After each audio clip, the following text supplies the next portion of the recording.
Hello সবাইকে, আসসালামু আলাইকুম। আশা করি সবাই ভালো আছেন। আজকে দেখাবো কিভাবে যে কোনো ওয়ার্ডপ্রেস ওয়েবসাইটের স্পিড অপটিমাইজেশন করতে হয়। তো যদি আমাদের ওয়েবসাইটের স্পিডটা স্লো হয় আসলে কেউ সেটা লাইক করে না, এবং আমাদের আস্তে আস্তে যে ট্রাফিকগুলো সেগুলো কমে যায়, এবং এছাড়াও আমাদের গুগল র্যাঙ্কিংয়ে অনেক বড় একটা ইফেক্ট ফেলে এটা। তো আজকে দেখাবো কীভাবে আসলে এটার আপনারা যে কোনো ওয়ার্ডপ্রেস ওয়েবসাইটের স্পিড অপটিমাইজেশন করে স্পিডটা বাড়িয়ে নিতে পারেন। এবং বন্ধুরা, এরকম নতুন নতুন ভিডিও পেতে আমার চ্যানেলটি অবশ্যই সাবস্ক্রাইব করে পাশে থাকবেন। তো প্রথমে আমরা আমাদের যে ওয়েবসাইটের ইউআরএলটা আছে সেটা কপি করে নেব। এরপরে এটি ওয়েবসাইটে যাব, জিটি মেট্রিক্স সেটাতে গিয়ে আমরা প্রথমে টেস্ট করব আমাদের সাইটের পারফরমেন্সটা। তো চলুন, আমি ইউটিউব ওপেন করে নিচ্ছি একটি। এরপর জিটি মেট্রিক্স সার্চ করব গুগলে।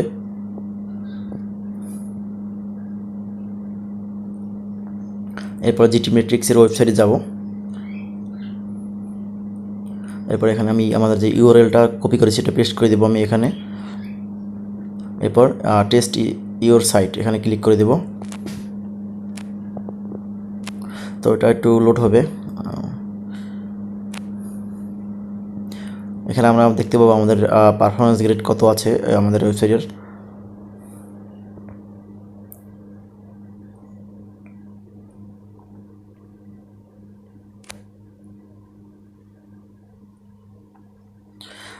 তো দেখতে পাচ্ছি আমাদের সাইটের কিন্তু পারফরমেন্স গ্রেডটা 46% আছে। এটা কিন্তু আসলে 80% থাকতে হয় মিনিমাম। তো এটা কিন্তু অতটা ভালো নেই। তো ওকে, এরপরে আমি আরেকটি সাইটে আমার এই স্পিডটা সাইটের টেস্ট করব, গুগল পেজ স্পিড ইনসাইট। এর জন্য নতুন একটি ট্যাবে আমি এটা সার্চ করে নিচ্ছি। তো এটা কিন্তু এটা গুগলেরই টুলস পারফরমেন্স চেক করার জন্য।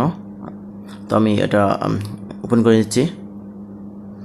এরপরে আমার ইউআরএলটি পেস্ট করে দেবো এখানে। এরপর অ্যানালাইজে ক্লিক করব। একটু লোড হতে পারে।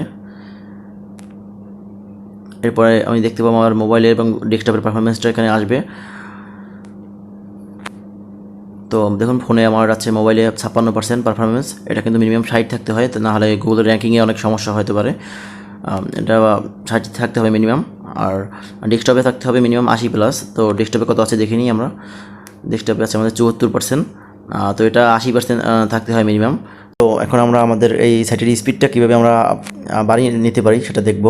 তো এই জন্য প্রথমে আমাদের যে ওয়ার্ডপ্রেসের ড্যাশবোর্ড আছে সেখানে আমাদের লগ ইন করতে হবে।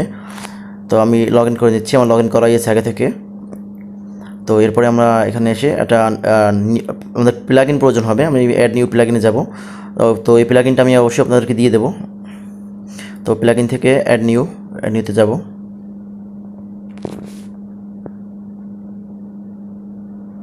তো এরপরে আপলোড প্লাগ ইন এখানে ক্লিক করব।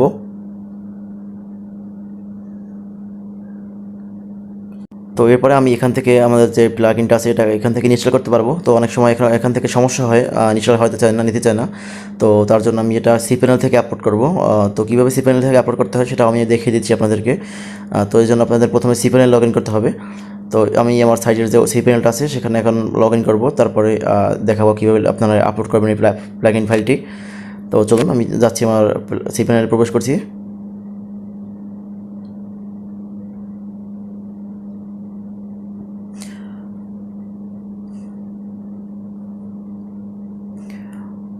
তো এরপরে সি প্যানেলে আমি ইউজার নেম এবং পাসওয়ার্ড দিয়ে আমি লগ ইন করবো। সি প্যানেলে আমি লগ ইন করে নিচ্ছি আমার সি প্যানেলে।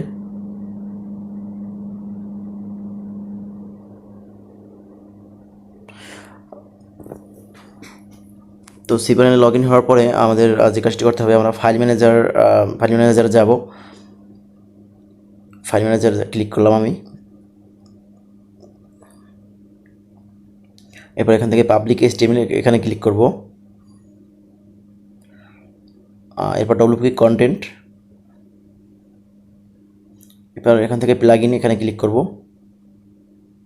তো এরপর এখান থেকে আপলোড করব প্লাগ ইনটি, আমরা আপলোডে ক্লিক করব আমি। তারপর এখান থেকে আপলোড করে নিব প্লাগ ইনটি।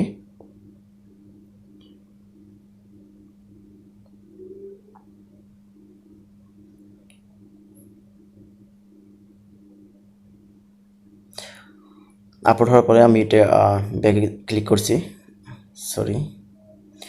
তো এখান থেকে প্লাগ ইনটি আমি রিলোড করে নিচ্ছি, দেখি। হ্যাঁ, এটা কিন্তু আপলোড হয়েছে। আমি এখান থেকে এখন এক্সট্রাক্ট করে নেব। এক্সট্রাক্ট করে নিলাম আমি। এক্সট্রাক্ট করে তারপরে আবার আমাদের সাইটের ড্যাশবোর্ডে যেতে হবে। তো আমি আমার যে সাইটের ড্যাশবোর্ডে যাবো এখন আবারও, আর একটা রিলোড দিয়ে দেখলাম একটা ঠিক আছে এখন। তারপর এখানে আবার প্লাগইন থেকে ইনস্টল প্লাগইন এখানে ক্লিক করব এখন। তারপর এখান থেকে প্লাগইনটি অ্যাক্টিভ করতে হবে। তো আমি প্লাগইনটি এখন অ্যাক্টিভ করে নেব। তো প্লাগইনটি আমি খুঁজে হ্যাঁ পেয়েছি এখানে, ডব্লিউপি রকেট, এটি অ্যাক্টিভ করে নেব এখন। তো এরপরে অ্যাক্টিভ হওয়ার পরে আমাদের এই প্লাগইনটা এখন সেটিং করতে হবে। আমি যেভাবে করবো আপনারা স্টেপ বাই স্টেপ এটা ফলো করবেন, তাহলে অবশ্যই আপনাদের সাইটের স্পিডটাও বাড়বে অবশ্যই। তো আমি সেটিংয়ে চলে যাচ্ছি।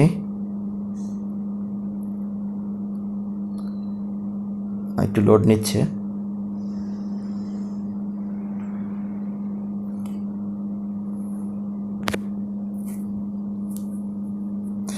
তো প্লাগইনের ড্যাশবোর্ডটা চলে আসছে। তো এখন আমি প্রথমে ক্যাশ ফাইলে ক্লিক করব। ক্যাশে যে অপশনটা মেনুর, এখান থেকে ক্যাশে ক্লিক করব।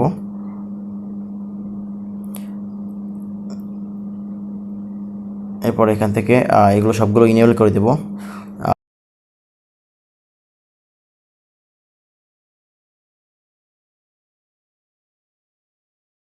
এখানে 0 দেব, 0 দিয়ে আমি সেভ চেঞ্জেস এখানে ক্লিক করব।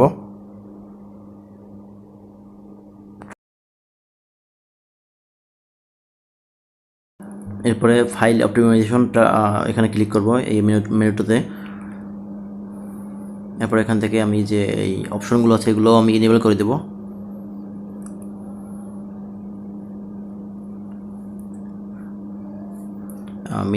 মিনিফাই সিএসএস ফাইল কম্বাইন করব। এরপরে সবগুলো আমি ইনেবল করে দিচ্ছি। আপনারা জাস্ট আমি যেভাবে করছি এইভাবে স্টেপগুলো ফলো করবেন। আর আমি কিছু কোড দিয়ে দেবো, আপনারা সেই কোডটু জাস্ট জাভাস্ক্রিপ্ট যে ফাইলের যে এটা আছে অপশনটা ওখানে দিয়ে দেবেন। তো এখানে আমি কোডগুলো ভিডিও ডিসক্রিপশন বক্সে দিয়ে দেবো। তো ওখানে জাস্ট কোডটুকু কপি করে এনে জাস্ট ওখানে পেস্ট করে দিবেন। এরপর পেস্ট করার পরে সেভ চেঞ্জেসে ক্লিক করবেন।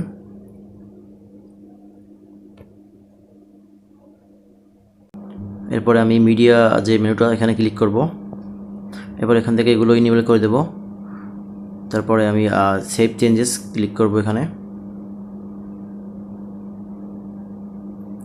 তো এরপরে নেক্সট যেটা হচ্ছে সেটা হচ্ছে প্রিলোড, এখানে যাব। এরপর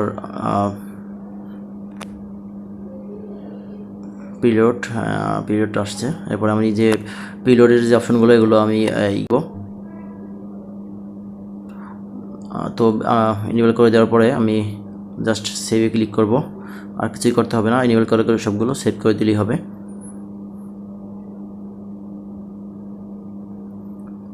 তো এরপরে এই ডাটাবেসে ক্লিক করব। ডাটাবেসে তারপর যে এগুলো revision, auto drafts, trusted post সবগুলো সিলেক্ট করে দিব। এরপর স্প্যাম কমেন্টস, ট্রাস্ট কমেন্ট সবগুলো সিলেক্ট করে দিচ্ছি আমি। তো এখানে ক্লিক করতে হবে না, এটা আনটিক করে দিবেন। তো এরপর সেভ চেঞ্জেস এখানে ক্লিক করবেন। সেভ চেঞ্জেস অ্যান্ড অপটিমাইজ এখানে ক্লিক করে দেবেন। তো এখন আমি সব ট্যাবগুলো ক্লোজ করে দেব। আমি আবার দেখব আমার সাইটের যে স্পিডটা এটা আসলে ইনক্রিজ হয়েছে কিনা। তো ওই জন্য আমার প্রথমে আবার যে সাইটের ইউআরএলটি আছে এটা কপি করে নিতে হবে আবারও। এরপরে আমি জিটি মেট্রিক্সে যাব।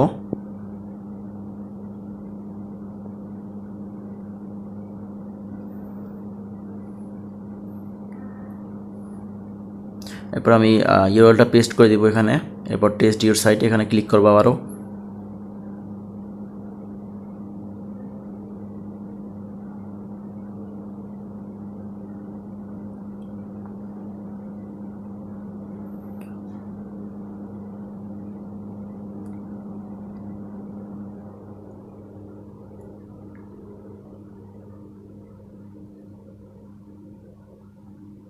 তো ভিউয়ার্স দেখতে পাচ্ছেন এখানে কিন্তু আমার পারফরমেন্স গ্রেডটা 81% হয়ে গেছে। আগে ছিল যেটা 46%।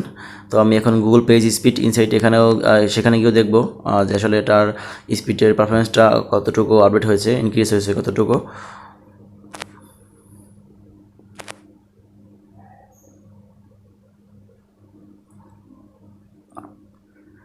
আমি এটা অ্যানালাইজ করে দিচ্ছি।